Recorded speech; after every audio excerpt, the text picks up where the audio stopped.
ഫ്രാൻസിൽ നടക്കുന്ന കാൻ ഫെസ്റ്റിവലിൽ പങ്കെടുക്കാൻ ചേർത്തല സ്വദേശിനിക്ക് അപൂർവ ഭാഗ്യം. ചേർത്തല നഗരസഭ 4-ാം വാർഡിൽ സ്റ്റാർ വ്യൂവിൽ അബ്ദുൽ ബഷീറിൻ്റെയും സൂസൻ ബഷീറിൻ്റെയും മകൾ ഷെറിൻ മുഹമ്മദ് ഷിബിനാണ് കാൻ ഫെസ്റ്റിവലിലേക്ക് ക്ഷണം ലഭിച്ചത്. ഫ്രാൻസിൽ നടക്കുന്ന കാൻ ഫിലിം ഫെസ്റ്റിവലിൽ പങ്കെടുക്കാൻ ചേർത്തല സ്വദേശിനിക്ക് ക്ഷണം.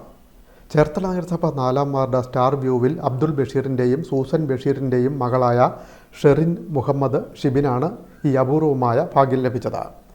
മെയ് 13 മുതൽ 24 വരെയാണ് ഫിലിം ഫെസ്റ്റിവൽ നടക്കുന്നത്. ഈ വർഷത്തെ മിസ് ഇൻഡോ അമേരിക്കയാണ് Sherin. Miss South Asia, miss India worldwide കിരീടവും സ്വന്തമാക്കിയിട്ടുണ്ട്. കാൻ ഫിലിം ഫെസ്റ്റിവലിൽ പങ്കെടുക്കാൻ അവസരം ലഭിക്കുക എന്നത് അപൂർവമായ ഭാഗ്യമാണ്. ബോളിവുഡ് താരങ്ങൾ ഉൾപ്പെടെയുള്ള പ്രശസ്തരായവർക്ക് ലഭിക്കുന്ന ക്ഷണമാണ് ചേർത്തല സ്വദേശിനിയായ ഷെറിൻ മുഹമ്മദ് ഷിബിന് ലഭിച്ചത്.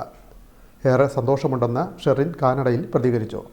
എഞ്ചിനീയറിംഗിൽ മാസ്റ്റർ ബിരുദവും ഹോസ്പിറ്റൽ അഡ്മിനിസ്ട്രേഷനിൽ MBA ബിരുദവും നേടിയിട്ടുണ്ട്. കാനഡ ടൊറൻഡോ യൂണിവേഴ്സിറ്റിയിൽ ശാസ്ത്രജ്ഞയാണ് ഇപ്പോൾ ഷെറിൻ. മുഹമ്മദ് ഷിബിനാണ് ഭർത്താവ്. അലൈന, സുഹാന എന്നിവർ മക്കൾ. Time news Cherthala.